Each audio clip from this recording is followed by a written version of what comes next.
Once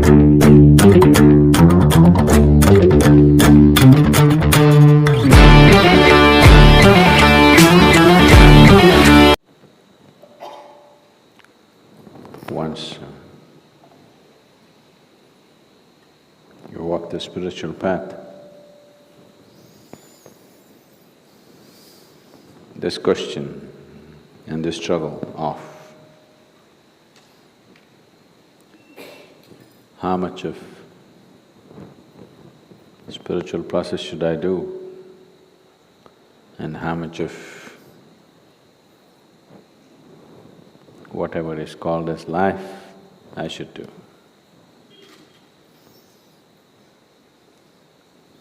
And for most people the struggle is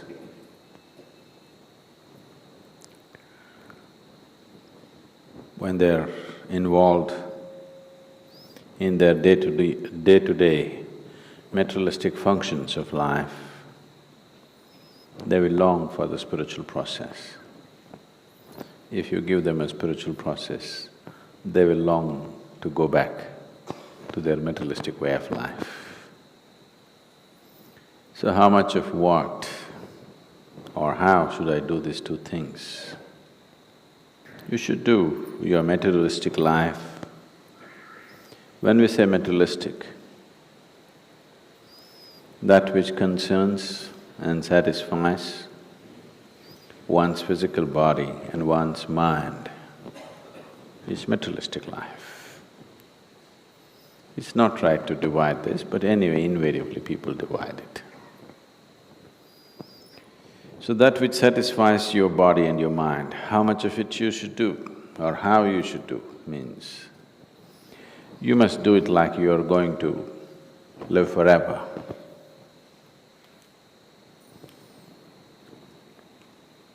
How much or how I should do my spiritual process, you must do it like today is your last day.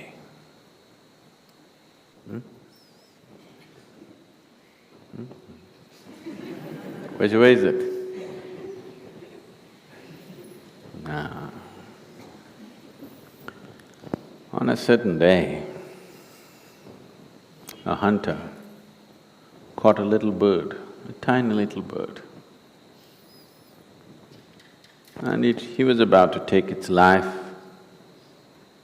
Then the little bird said, "You have caught and eaten many far bigger animals in your life, but it has not satisfied your hunger. Me, a little bird, this much I am. What can I do for you? So why kill me? If you allow me to live, I'll give you 3 invaluable teachings with which your life will be phenomenally rich. One teaching I will give you when I'm still in your hand. The second teaching I will give you when I sit upon the roof of your house. The third teaching I'll give you when I sit on top of that tree." Then the hunter thought about it, looked at this little bird. It doesn't even work as an appetizer, too small. So he said, "Okay, give me the teaching." The first teaching that the bird gave is, does not matter who, whatever pronouncements they make, don't ever believe it.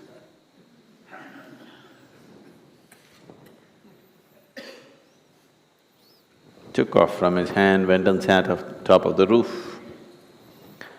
And then he said, "You fool, you let me go. Do you know who I am? Within my belly, I have a diamond which weighs 5 ounces. Then the man started wailing about his misfortune. "Oh, such a huge diamond, I let it go. What a fool I am." Then the bird said, "You are definitely a fool. I already told you, never believe any pronouncements made by anybody, whoever they may be. See, I weigh just 2 ounces. How can I have a diamond 5 ounces in my belly, you fool?" So the second teaching is, never look back and regret at anything that is past.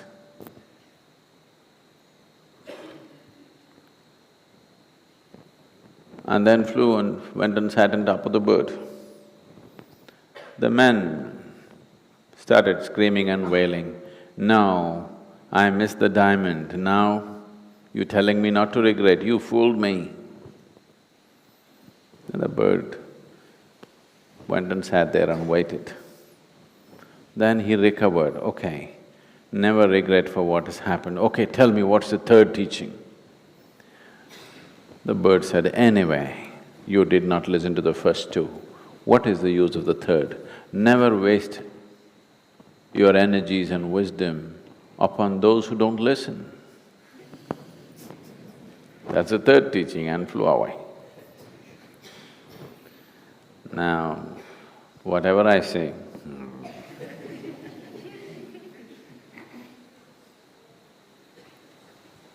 it's not going to work.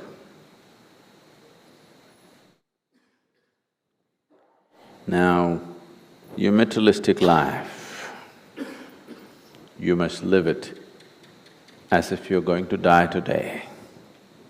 Your spiritual life, you must do it that you are eternal, not the other way around. Don't say this to everything. "No, Sadhguru, whatever you say." That's not true. If that is really true, that you have become like this, that there is no value for reason in your life. You have become a devotee and there is no value for reason, then all these teachings no good, don't bother, just… You know, when we were doing the wholeness program, the 90-day program, this is a place where we went about exploring and revealing various aspects of life which they had never thought was possible. As we went by, every time I ask a question and ask yes or no.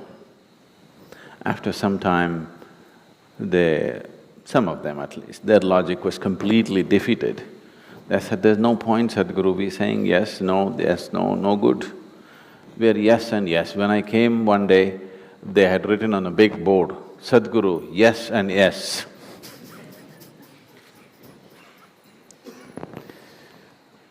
So if you have realized there's no value for your logic, then, yeah, everything doesn't matter. You don't even have to do this. You don't even have to say yes. But when you still live by logic, whatever is said by whoever, you have to put it to the test of your logic. Because if you do not do that, your logic will not evolve.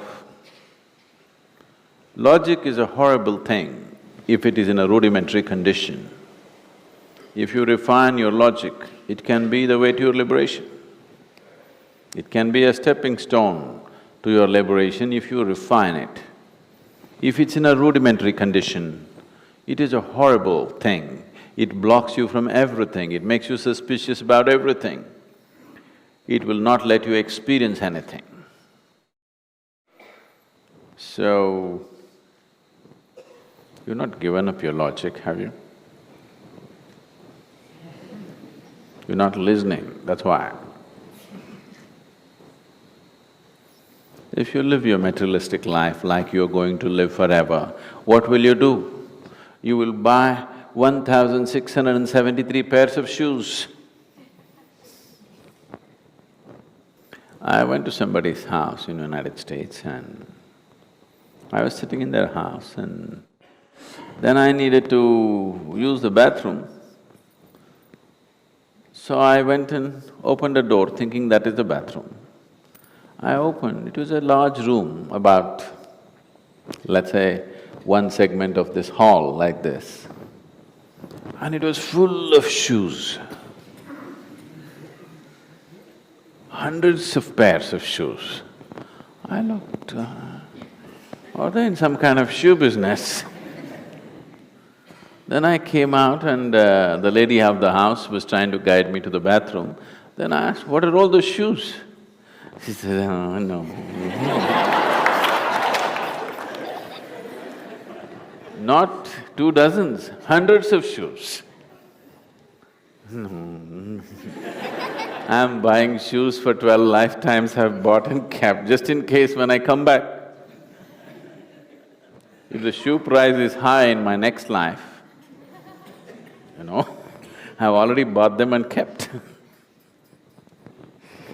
So you don't live your materialistic life like you're going to live forever. You live your materialistic life like today is the last day. You live your spiritual life like you're eternal.